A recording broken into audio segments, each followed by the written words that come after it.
Hey, everybody, this is Adam Sternberg again with CorporatePhotographers.com. I'm here today. We've got a very, very special interview we're doing today here on Facebook and YouTube. I'll be introducing her in just a minute. I wanted to mention to you, as anybody who's now watching this or catching our live stream, a few things. First of all, I'm going to switch over to another screen here. I'm going to switch to, actually, let's go over to this real quick. Our first thing I want to mention is our sponsor, which is Sustain Vegas. Sustain Vegas is a company who provides basically free electronic recycling to all of the residents of the Las Vegas area. It's an alternative to the landfill. So whenever you got everything from old computer parts to hard drives, monitors, it's that broken tablet that's just collecting dust on your shelf. They actually will come to your business or residence. They collect all that stuff. So instead of it winding into some awful landfill, they actually recycle it and kind of repurpose a lot of the components in there. They do free data erasure, free reporting on everything that they do, all of that stuff. And like I said, they'll actually come to you. So if you are interested in having them come help you out, you can visit them at www.sustainvegas.com, and on the website there you can schedule a free pickup. And the other thing that I wanted to mention as well is I'm going to switch over here to one of our browsers over here. If you're watching us on YouTube or even on Facebook, it would be a huge benefit. Excuse me, as I'm coughing. It would be a huge benefit if you can come check us out on YouTube. As we're trying to grow our YouTube channel, we're still working on getting kind of our vanity URL for YouTube. So it would really be a big help if you can like and subscribe our channel and click the little notification bell. So when you go to our website at CorporatePhotographers.com, right at the very top there, you'll see our little YouTube button.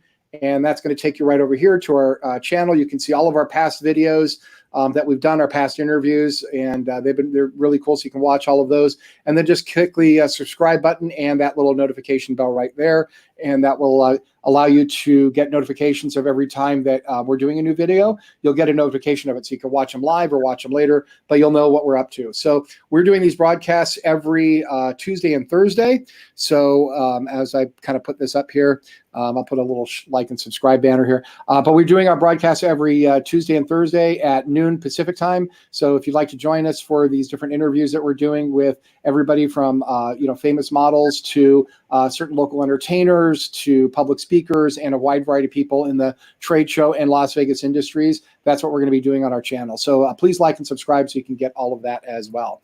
I'm going to switch over here. So back over to our website.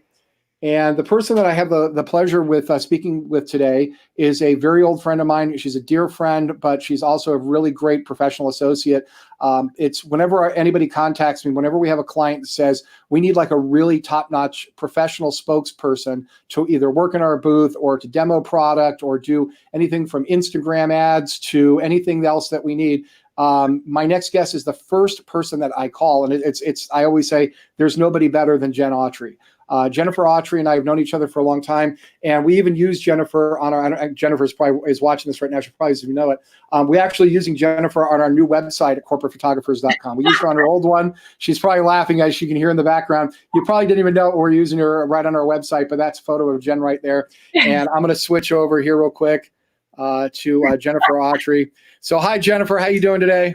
Hi, I'm doing great. I guess I probably forgot to show you that. Yeah, but yeah. so Jennifer's is on our new website that we're relaunching, and we're kind of redoing copy and stuff on it this week. So new website will be officially ready for launch and press release by next week. So that's kind of exciting. But it's nice to have Jen here. Hi, Jen. How you doing today? Hey, I'm doing great. Thanks for having me on, Adam. Yeah, awesome. Good. It's glad to have you here. So, so tell us a little bit about yourself. Now, I know you as like this professional model, and you've been done. I always follow you on Facebook and Instagram and whatnot, and I see like your traveling exploits as this, doing all this amazing stuff. But tell us a little bit about you. How did you, where are you from? How did you get to Vegas? What got you started in doing what you do? Yeah. So, I'm born and raised in Minnesota. So grew up there. I did start modeling when I was younger, so I've kind of been doing that forever and ever. But I let that evolve beyond just being a pretty face. But yeah, grew up there, moved away pretty much as soon as I could. It's really cold up there. So there's nothing against Minnesota, get you, that it's just that it's really cold. So I made my way down south, and I traveled around a little bit before I landed out here in Las Vegas. But I've been here now for 21 years. So Yeah, wow. this is definitely home now. And I love it. I feel like I've made a really good life. I found a good niche for myself. Most of the modeling that I do now is a lot more commercial. So it's ads for, could be things at the casinos. It can be things for movie theaters. I play a I mall. actually have, I have a few ads. Yeah, no, I know. It's great. I have a few here. I'm going to click over to this. So I asked you to send me a couple of photos of some of the work that you do. Let me get this up to full screen here. We can kind of watch a little bit easier, I think. Let's go here, and I'm going to bring this up there. So yeah, we can see a couple of things you do. There's actually your professional headshot, which looks great. But this is like some of the. So this was for Valley, right? This was for Las Vegas Bowl. So every December we have Las Vegas Bowl that comes through, and whichever teams are playing, they usually have a showgirl to represent one or other of the team colors. Okay. Interesting. And then that was, I'm like clicking on all kinds of wrong. This is the ad you did for the theater, right? Okay, there we go. Cool. For Galaxy Theaters. That's very cool. Yeah, great as a mom there. And yeah. I get to play a mom a lot, although I am not a mom, which is kind of awesome. And the thing is, you're always very well on me, so I don't know. Maybe I would be good at it. Well, it's like, and it's kind of funny, right? So doing what you do, you fill roles of a lot of different things. So, one day you're a mom, the next day you're working at a trade show, demoing some electronic product or something. It's kind of fascinating of the variety of things that I know that you do. So yeah, but like that was from the Galaxy. This is one of the things that I think a lot of people know you for is you do a lot of work with the city of Las Vegas, right? So you're actually like a showgirl that is frequently called upon for the city. Is that right? So I know you pose with more than one mayor of our town. Tell us a little bit about that. The current mayor, and then obviously the previous mayor, who was the current mayor's husband. So yes, I got with Oscar and with Carolyn. Honestly, being able to work with, most of my work ends up being with the Las Vegas Convention and Visitors Authority when it comes to things with the city of Las Vegas, and they're like the PR side of it. And they're amazing. They are constantly out there to try to find new ways to,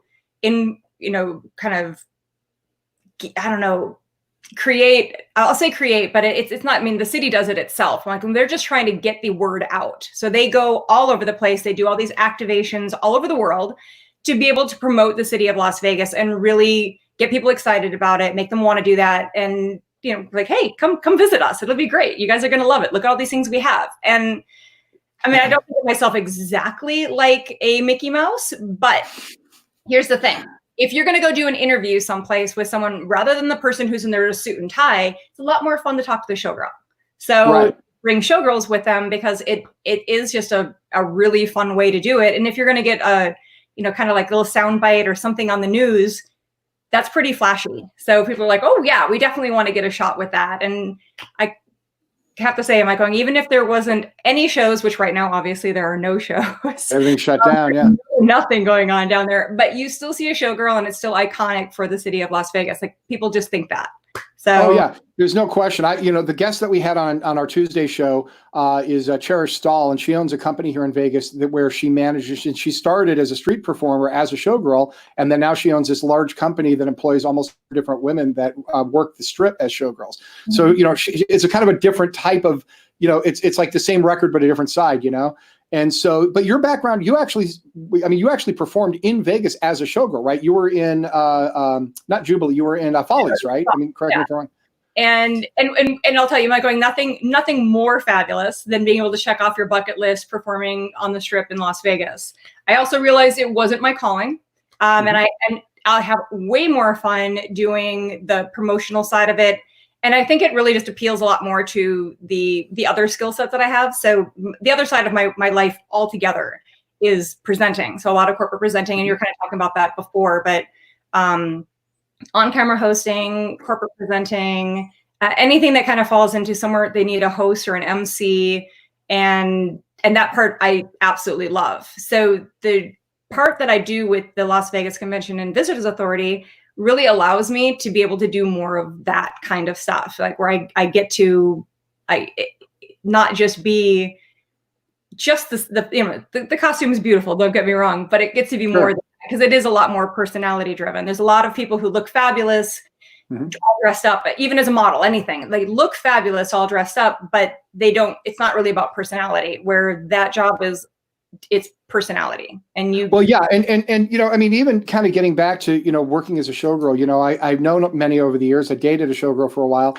and, you know, it's tremendously hard work. I think people don't always appreciate just how difficult it really is. And it's a, you know, while it's very flashy and there's a lot of glamour behind it, it's a tremendous amount of work doing that. You know, not only do you have to have, you know, the right look for it, you know, you have to be tall because they have height requirements, but, you know, the costumes are extremely heavy. You've got to be able to look good and dance in them. And man, it's, you know, I've seen a lot of professional dancers on the strip, and, you know, it is never ceases to amaze me at how difficult that job is.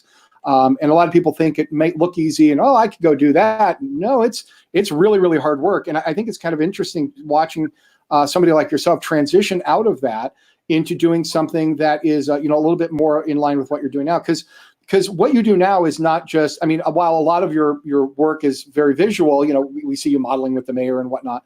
A lot of what you do now is more geared in the convention and trade show industry, which, you know, and just like the shows in town, right now, everything's kind of closed up because of the coronavirus. But the now, you know, it's like with the trade show industry, you know, every time I bump into you, I always kind of laugh because it's, you know, whenever I'm on the trade show floors working at the Consumer Electronics Show or NAB or, you know, any of these large expos, you know, whenever I'm walking the floor or working for a client there, it's kind of funny. I always text all the models I know because inevitably there's going to be a handful of people I know working somewhere. And it's always makes me kind of laugh, all the funny places I bump into you at. And, you know, you're wearing some uniform for some company that I probably never heard of, but you're on a stage and you're doing a presentation. And so while a lot of times they book you because, you know, I mean, quite frankly, you know, you're a lot more attractive at doing something like that than, say, I am.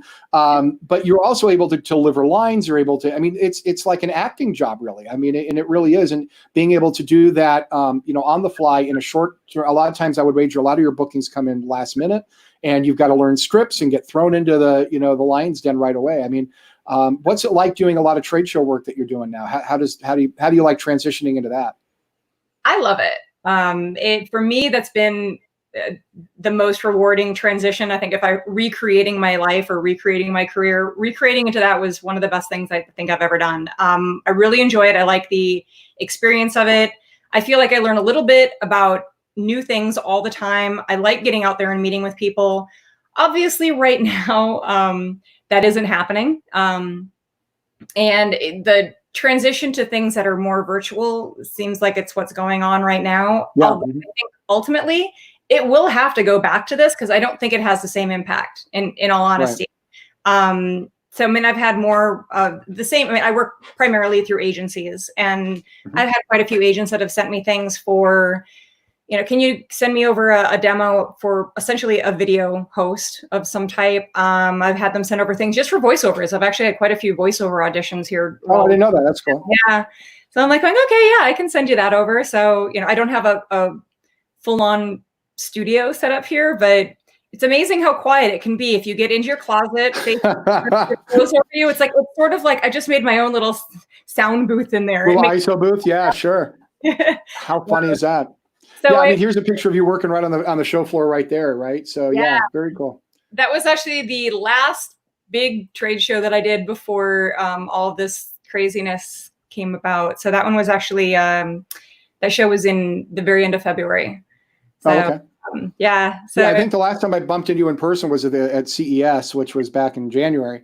Yeah. And yeah, we were doing a big shoot for Kyocera, the electronic cell phone company. They do a whole bunch of stuff. And you were working like in a booth like 50 feet away from me. Right now. I was in I think I might have sent a picture from that one too somewhere. You might not see it it might not be logoed from it, but I think I sent a picture from that one. Okay. You may have. I may not. I just grabbed a handful that you sent me. So yeah, I don't think I grabbed that one. But yeah, that's funny. Yeah, I remember we were shooting at the booth and I went over to go say hi to you. And, you know, and the booth you were working in was very large and there's like robotics and arms and like all this craziness going on. I'm like, oh my gosh. Yeah, it was this crazy thing. You know, the weird stuff that we see in these trade shows is amazing. The other booth that was on the other side of us was the company Segway, who makes like, they're famous for the Segway, the scooters. And so they actually have like go-karts running around in their booth and stuff that, the crazy stuff that we see in the trade shows, it never ceases to amaze me. So yeah. One of the more fun ones. I Yeah, feel like it really is. Yeah.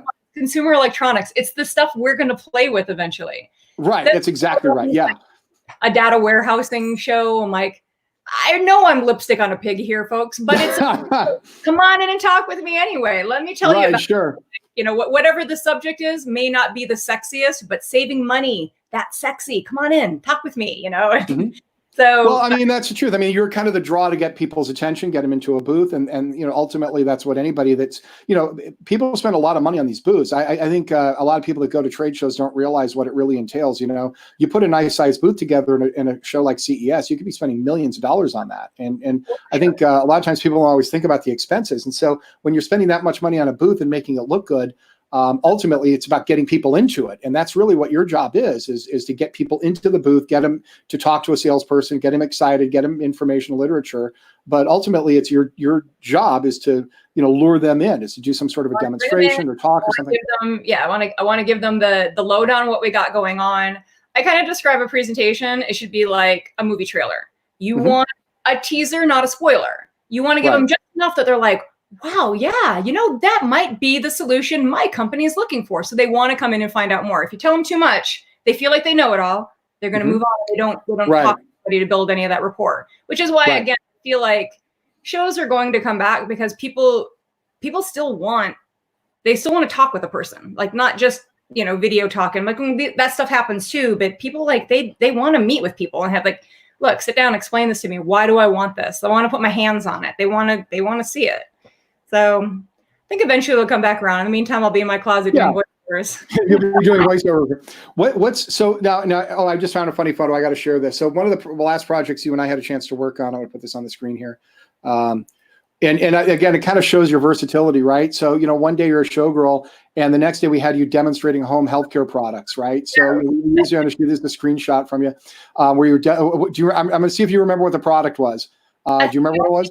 Temperature on my pulse or something like that. Right. It was a oximeter, if I remember right. Yeah, it was this crazy product. You know, yeah. How funny is that, right? I'm gonna back up.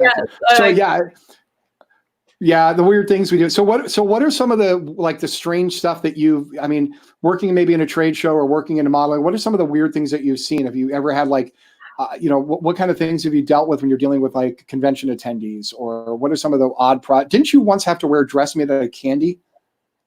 I have worn a dress made out of candy. I've worn a dress made out of balloons. I've had like literally a balloon dress. And you would think like, oh, that would be kind of pleasant. No, you're like, it got so hot because you're just covered in plastic. Oh yeah. It was so hot. It was so uncomfortable. I was like, I thought this was going to be easy and light, and no. So I'm like going, you never know what you're getting into either. Yeah, right, yeah. It's your body paint. You know, like sometimes they completely paint you into something. I've had things where I'm supposed to be dressed up like a 1950s, like mom passing out cookies. You know, like very Leave It to Beaverish, you know? Yeah, I was just going to say, yeah. I'd say probably the most uncomfortable job though I ever had. Literally the most uncomfortable was many, many years ago. And I was made into a mermaid. This is way before there was proper Photoshop, not trying to give away my age or anything, but like they'd have to hand go in and fix stuff. So when they did the picture, they wanted it as perfect as it could be to just take the picture, not relying on post-production. How funny. This was actually done on film. Let's put it that way. I'm like, that's how old this job was. And I was a mermaid. So I had an actual mermaid tail. And then they had to put these like scales up the side of me to like blend it all together. So it literally took hours to just get into it. We haven't even started shooting yet. So then the crew is on lunch break. I can't go anywhere. I'm literally like glued into this thing, and all I can do is lay on this warehouse concrete floor and wait for them to come back for me.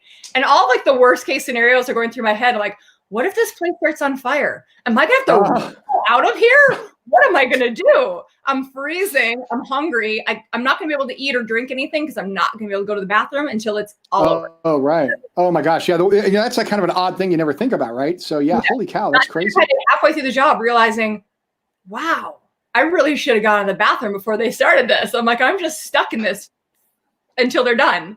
So anyway, it was, I mean, the pictures turned out cool. but it was kind of torture doing the job. I was like, yeah, I don't want to do that again. Yeah, that sounds kind of crazy. I remember when because I vaguely remember when you did the candy job. I think they didn't have to like mold a dress around you, and it was like multiple fittings, and it was like this crazy thing.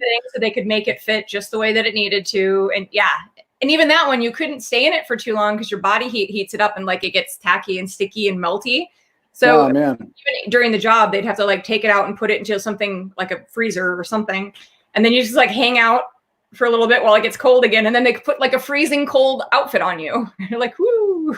Yeah, and that's the reality of this kind of job, right? I mean, it's kind of like with all the magicians that we have on the strip, and our mutual friend Colin, he always jokes that most magicians are really just furniture movers, and the fact that most of the work is actually done by the assistants, not the actual magician.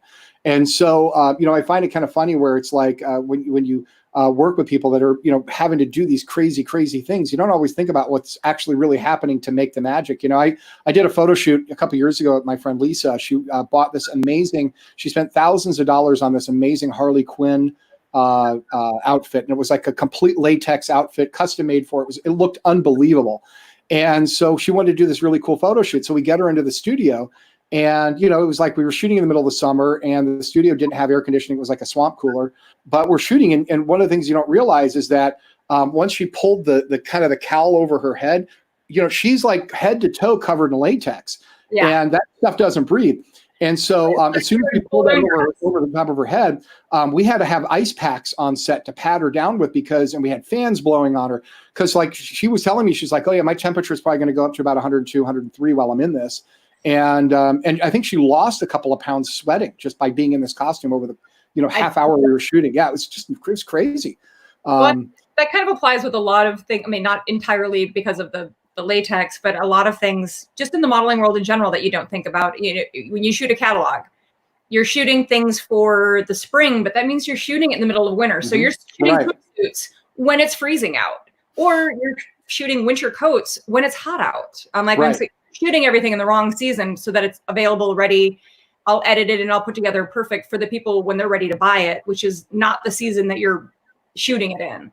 Exactly. I've heard that the Sports Illustrated swimsuit models are used to shooting in the middle of winter when they're wearing like dental floss, but it might be like 40 degrees outside when they're shooting for when it goes to publication. So yeah, we have to make it look like everything's perfect. Yeah.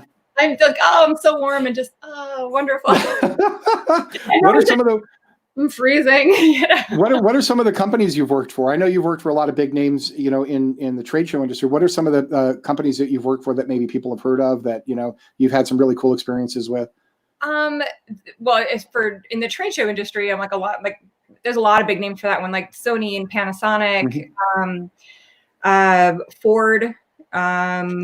It's on that one with SEMA a few times. I worked with Ford. I've worked with,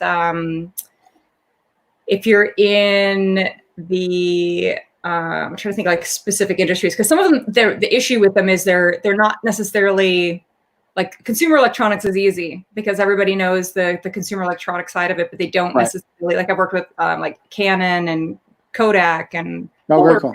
I have like all the camera companies and things like that. But then when you start to work with more of the tech companies, them, but you don't necessarily know their product because a lot of those are more business to business type of shows, like Cisco or VMware, Dell Technologies, EMC Dell, now just Dell, but Dell Technologies, HP, Hewlett Packard. I'm trying to think of some other like Samsung. If I like pull out underneath I haven't been in this office in like a month, but if I pull out my box of trade show shirts underneath there, all the names will be on there for me. I'll be like, oh yeah. Well, that's funny. I'll show it on one of our next videos. We Adam, the co-owner of our company, we actually collect all of our name badges over the years, and it's a bundle. I could barely even wrap my hands around it. So many of it. I have a whole box full of those too. I could just pull it out and be like going, all of these companies. It's endless. There's so many of them, but it's so many different industries too. Because it's, like I said, it's a lot of things. For whatever reason, I have a lot of people in the tech arena, and it can be like some people wouldn't know the name of the company. They're like, oh, I've never heard of Flexera, or I've never heard of Basu, or I've never heard of Secunia. I'm like going, no, but they're still a bigger company. I've worked for Microsoft. That one you know, but you don't necessarily know some of the companies behind the companies. That's where they fall in. And you're right. And the reality is that at a show like the Consumer Electronics Show, most of the companies that are there are probably businesses nobody's ever heard of, because there's so much support companies from people that make the electronics and the components that go into other components. The components. And big, very, very big, very important companies in their field that are very important businesses and that people in that industry have heard of. But when you start to get out of the mainstream, a lot of people haven't heard of them, and we do the same thing too. I mean, a lot of our clients are like, we work with Chev. We have a lot of we joke we have a lot of competing clients. We have Chevron and Shell. We've got a variety of companies like this that we have Sprint and AT&T. We've got a lot of those. And everybody's heard of these businesses, but not everybody's heard of like some of the other companies that the majority of the stuff that we shoot are probably businesses nobody's heard of, but they're very niche. They're very targeted in a certain industry and very important. But, unless you're in that industry, you wouldn't know who they are. So, yeah, I mean, I imagine your work is very common like that, too. Very much like that. There'll be a company I'm like, going, oh, okay, well, what is it that you do? And you look into it, like, going, oh, so your customers are all of these customers that I would know those people, but you don't necessarily know that these people, that's where they get other services from. They don't always have all that stuff themselves. Or it's a startup company, and eventually one of those bigger companies will just acquire them. So they just become part of something else, but they were their own individual company to begin with. And they hired someone to be at their show to go out there and be like, hey, this is what we do. This is why we're so great. This is why you want to work with us. And then some big company goes, yes, not only do we want to work with you, we want to buy you. And a lot of startup companies, that's what they want. That's why they're at those shows. True. So, yeah, that's very true. They want to be found, and Yeah, no, it's all very true. What would you say, kind of now working on the show floors and you mingle with people from all over the world, and you've traveled a lot. I know you've done what are some of like the more interesting places you've traveled doing what you've done? I've been, oh my gosh. You've been all over the world doing this. It's pretty cool. I actually had someone who was saying, like, I had a friend who knows tons of people and is fairly well traveled herself. She's like, I think you might be the most well-traveled person I know. And I was like, nah. And then I had to think about, like, going, well, maybe it could be. I'm like, okay, I guess I have been a lot of places. The last event that I did, and it was a couple of weeks before all of this all happened, also was down in Mexico. I got to do a video, like an instructional video, basically. They have people down there that speak English, but they wanted it to be someone saying in English that natively speaks English. So I was like, sure. All right, fair enough. So most of their tourists are English speaking, which is why they're like, we don't want someone just to do it in English. We want it to sound right. Like, fair enough. So went down there and did that one. But yeah, I mean, I did an event. That would have been last. You've been like to the Middle East. I mean, you've literally been all over the place. Yeah. And, and sometimes you go places and you just have to be prepared that it's going to be different than you thought it was going to be. Like, you got to just work with it. Like that one, I did a show in Abu Dhabi, and I had to spend an entire day in a closet because expensive to somebody that was going to be there. So they're like, well, we need to put her someplace else. And then it ended up being a closet because there was nowhere else for me to go. I'm like, all right, don't forget about me in here. And don't lock the door on the, no kidding, right? And someone bring me like a cookie or a water or something. That'd be awesome. And and I've traveled all over the world myself, doing photo shoots and stuff for business. And it's interesting when you have to learn some of the local customs and how that, you have to get out of your comfort zone a little bit to deal with that sometimes, because it could be a big culture shock, especially when you're like a tall 5'8" blonde. I got to imagine that definitely has some impact on, you going into certainly other cultures. True. But yeah, there's a little bit of that too. Like going, they're just like, I have to be honest. I've sometimes felt a little bit like, I feel like they're looking at me like I'm the devil or something. I remember I was in Taiwan once, and I was traveling with my friend Rich, and we were over there, and he's a natural blonde. And it was funny because we went into some towns where they don't see a lot of American tourists that much. And so we'd walk around, and I remember one time we were in a mall, and there was a bunch of kids, and they point and stare at him and giggle, and it was like, what's up with that, And we had kind of a host that was taking us around out there. And we're like, why do these people keep doing this? These kids, and they're like high school kids. And we're like, why do they keep doing this? And they're like, oh, they probably never seen a blonde person before. It was like, oh, wow. You know, I mean, like, you know, what a trip that is, you know? It's not even even places that they have, obviously, like in several years back, I did an event that was in Beijing. Mm-hmm. And I mean, it's a pretty, they get tourists from all over the place there. And I was I was literally in like right in front of the Forbidden City. So, Mm-hmm. you know, I'm like, there's a lot of tourists there and other people who were blonde too, I'm sure, but maybe not as blonde as I was. I had a friend that I'm there with, we're taking pictures, and then all these other people came over and just started they would just take to grab the camera and take a selfie with me. And how crazy people. I was like, I don't know any of these people. And I'm like, I ended up there. People, my friends are taking pictures of people taking pictures with me. So like, no, this is crazy. And they just come like, oh, yellow hair. I'm like, yeah. Oh my gosh. Yeah. What are some of the weird things? I mean, you know, so all the people that you interact with, and I deal with this too a lot, but like, you know, I'm sure people come up to you, you know, when we're out doing work, and especially in the trade shows, you know, I get a lot of people come up to me and they start, I mean, I'll just be standing there and people will start walking up to me and asking me about camera questions or, hey, I bought this new camera. How do I mean, I get this all the time, actually. It's kind of funny. What are some of the things that you've had to dealing with people working on the trade show floors? I asked this at church the other day. I thought it was kind of off the cuff. I asked her this question of dealing with all the tourists on the strip. You know, I got to believe this happens to you. Have you ever had a marriage proposal, anything weird like that? Because I hear from models all the time they get that. So have you ever had anything strange like that? Or I've never had a marriage proposal, but well, I can't know. Maybe I have, but I don't know. Maybe I have. Maybe I kind of did, but I don't know how serious that really was. If there's no ring, right? Yeah, I doubt it's serious, but yeah, you know. But I have had some.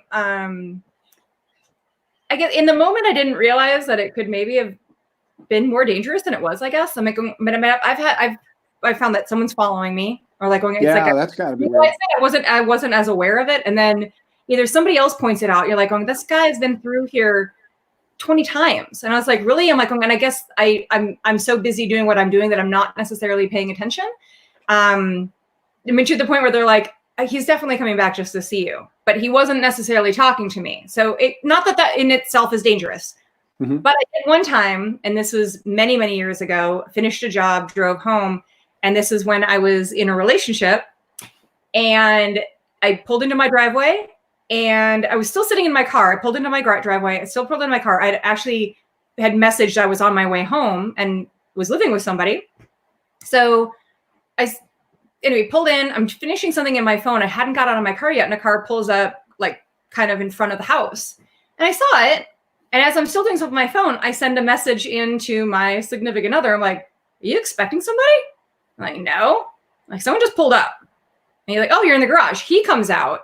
I get out. And as I'm getting out, the person's walking up the driveway and they stopped when they saw myself and this other person all of a sudden. And they're, oh, I must have the wrong place. And I was like, oh, that was really weird. And it wasn't until like he walks away, we all walk in and I'm like, oh my gosh. I'm like, did that person just follow me home? Like someone had walked you at an event enough to like, go, all right, I can follow her out to where she's going. She parked in the parking garage and follow somebody home. So that was probably the scariest thing that ever happened. I mean, it's not the same as a marriage proposal, which should be light and funny, but right, yeah, you do have to be aware, I guess. And again, I didn't notice it, and fortunately, when I came home, I wasn't alone here, so it wasn't dangerous that way. But I don't know, it could have been creepy, or maybe he would have just been like, "Hey, I just liked you, and I thought I was going to ask you out." I'm like, if you followed me all the way home to ask me out, though, you're going to get the police. Probably not going to happen. Yeah, right. Yeah, that's kind of a weird way of doing things. But wow. But that's probably like I guess and that happened a long time ago, so nothing like that's happened since. Maybe I've lost my charm. Well, you know, maybe just have better situational awareness to kind of, you know, ward off, you know, because I think a lot of it is when people realize that they're being, when the stalkers are being watched, I think that kind of is a big turnoff to them, you know. Sure. You know, so maybe it's just your situational awareness has gotten better, which is, I would like to think is true. So what's like, observant about things than I maybe was before. So yeah. Sure. I think I'm not that I'm wiser. So well, We all do, right? That comes with age, I think, to an extent too, right? So, but I like to think that none of us are really aging. What's like? I'm going to open. If we have a bunch of viewers right now. If anybody has any questions for Jen, by the way, write it in the comments on Facebook, and we'll see it. And Jennifer would be happy to answer for you. What kind of as we start wrapping up here, what would you say is like if you had to say what was like one of the funniest experiences or some crazy, wild, nutty thing that's ever happened to you doing what you do, whether it's in trade shows or just modeling in general? What is like the one thing that stands out the most as being like the funniest thing that you ever had to experience doing what you do? I'd probably say one of the funniest. Okay, the funniest is always when you get to work with kids or animals. Always. Like, yeah, wasn't it Johnny Carson who said that? Like, never work with kids or animals. I think it was. Yeah. Difficult. I'm like, first off, you're never going to be the highlight of it, and as long as you don't have an ego issue or like insecurity about it, you're golden. Because I'm like, let them be the spotlight. I'm just happy to sit back and observe. I'm still getting paid, so I don't care. Right. Kids and animals, because they just are going to do what they're going to do. You're just like, all right, and everything's going great, and then all of a sudden, that's when the animal decides it's excellent time for you to pee. Yes, absolutely. But okay. Well, let's do that one again. All right, got it all out of your got it all out. So again, so they're always for a good time. And somebody tells you like, we're going to do something, and they're like, we've never done this before. Be prepared for it not to work, and be ready for a plan B. Like, we've never done this before. Okay, what are we doing exactly? And like, I'm like, oh, it's good. We need to place the bubbles just right. All right, yeah, that's going to work. Okay, but let's go for it. So like, and you don't know what you're going to end up with. It could be magic or it could be a mess. But you're guaranteed a bunch of laughs while you try to figure it out, because it's a process. So like the whole thing, you're like going, all right. So next time we say we're going to do something that's never been done before, we might rethink it and try to find something that's going to work. Well, it's like we did a shoot. We shoot for the Thomas and Mack Center, specifically for the National Finals Rodeo. The other Adam does he kind of is in the lead on this project. And so one of the shoots that every year they have to like do it one up more than the last year, and they have a really good budget, and they're really happy to have us do some really creative, crazy stuff. One year we did this big shoot on a train locomotive where we had cowboys, and Sam Boyd was there. We had him up on this train, and it was a complicated shoot of shooting it at night with special lighting, and oh my gosh, it was just insane. And then it's hours and hours and hours and hours and hours of Photoshop work. But the last big one that we did, Adam called me up and he goes, "You're not going to believe the job we're doing this year." And he kind of walked me through what he had to do. And I'm like, better you than me, pal. Basically, and what they do is they take these photos that we do, and they put them on the inside of the Thomas and Mack Center. They use it for some publication stuff too. But they basically turn this into like a 50-foot wide mural that goes on the hallway as you're walking up to the seating inside the Thomas and Mack Center. So they use this as a giant mural. And so, and we're using like, rented $40,000 phase one cameras and like all this crazy stuff. So the last one that he did was we had, I think it was 3 cowboys on horseback riding up the Las Vegas Strip. And so to do that shoot, we got to block off the entire strip to do this. So we shot it early in the morning. He had lights positioned everywhere with multiple assistants, and lots of redundant equipment in case something went wrong. And a lot of it was because we had a 15-minute window to do this very, very complicated shoot because they were blocking the strip. And so they made it really clear when he went out there.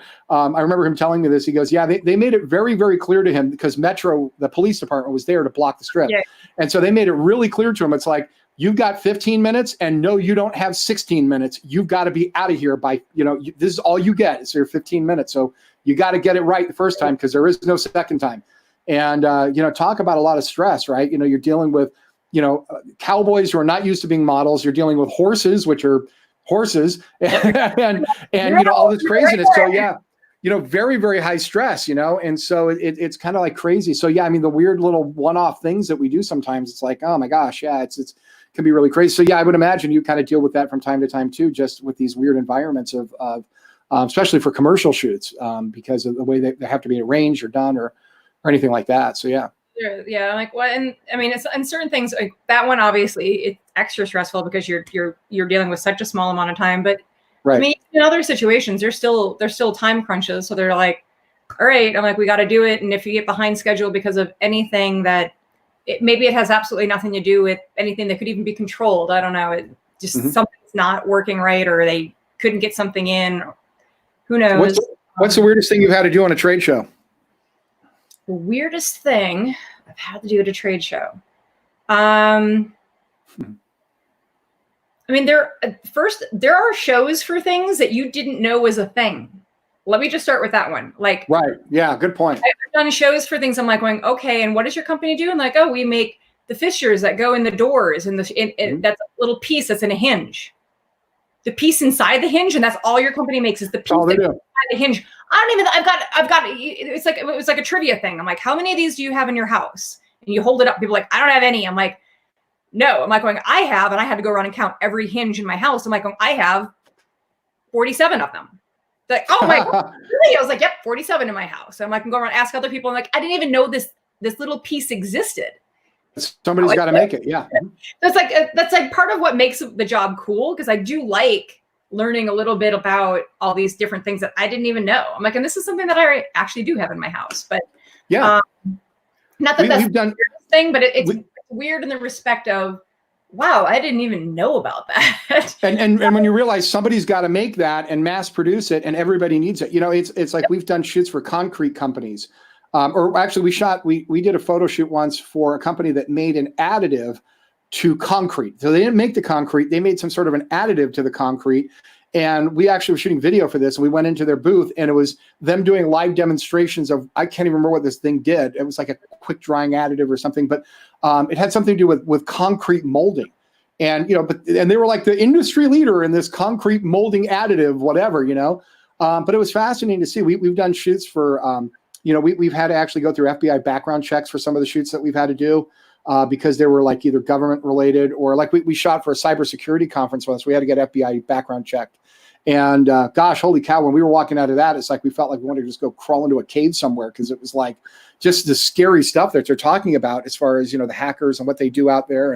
And oh my gosh, some of the stuff we see is just like mind-blowingly crazy. Some of the parties we see, which we're not allowed to talk about the client, we shoot after parties for some clients that are very, very well known that, oh my gosh, I mean, people, like if you've ever seen Wolf of Wall Street, that's pretty much what we're shooting, stuff like that. So, it's kind of crazy. Some of the things we see, one of our favorite clients, we always joke is, and, I know like a lot of people that we work with are wedding photographers and people that do commercial shoots and stuff. And so a lot of what we do is, people think is very bland. We shoot trade shows and expos, but gosh almighty, we see some of the most interesting, bizarre things. One of our things we talk about all the time is we shoot for Optum Healthcare, which is they own a bunch of clinics in Vegas. They're the co-owners of the T-Mobile Arena. And, we did a shoot for them one year where they flew in like NFL Super Bowl winners and everybody went home with autographed footballs. They did a party one time where they had a bar mounted into a catwalk in the ceiling, and then they had the bartenders dive out of the ceiling on bungee cords. So when you'd order a drink, they would call it up to the ceiling, and then like some woman would dive out of the ceiling in some crazy outfit and hang upside down from a bungee cord that she jumped out just with the bottles, and she would mix your drink upside down while you're holding the glass. We have photos of that on the website. It's just crazy, some of the stuff we see. So we did a shoot for Toyota not long ago where Toyota marched every single person, or they did it in small groups. They marched everybody into the convention center at the Mandalay Bay, and everybody got their own marching band. So as they're walking in, it was like they'd make people in small groups of like 10 or 20 people, and you'd have a whole marching band walk you in.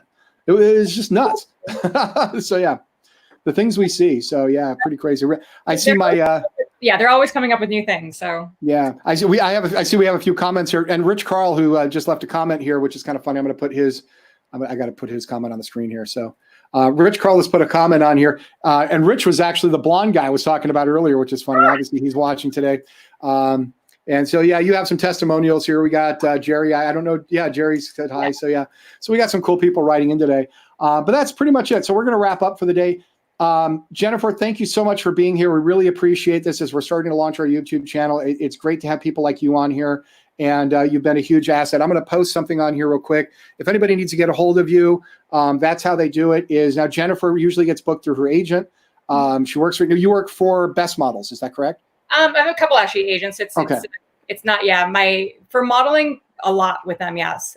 For shows and things like that, I've got a couple of different agents that I work through. But you can still contact me, and I will let me know what it is you're looking for. Great, perfect. Yeah, there's Jennifer. Yeah, so pretty easy. JenniferAutry.com. That's how you find her, and that's pretty much it. I'm going to wrap up for today. Jennifer, thank you again. You've been awesome. It's been a pleasure talking to you. It's always a pleasure seeing you.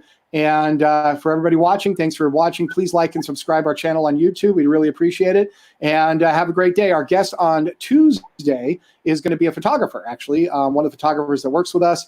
And she is absolutely fantastic. Her name's Adrienne. And you're going to love watching the conversation we're going to have with her. The woman is phenomenal. So thanks to everybody for watching. Have a great day. And we'll see you on our next broadcast on Tuesday. Thanks again, Jen.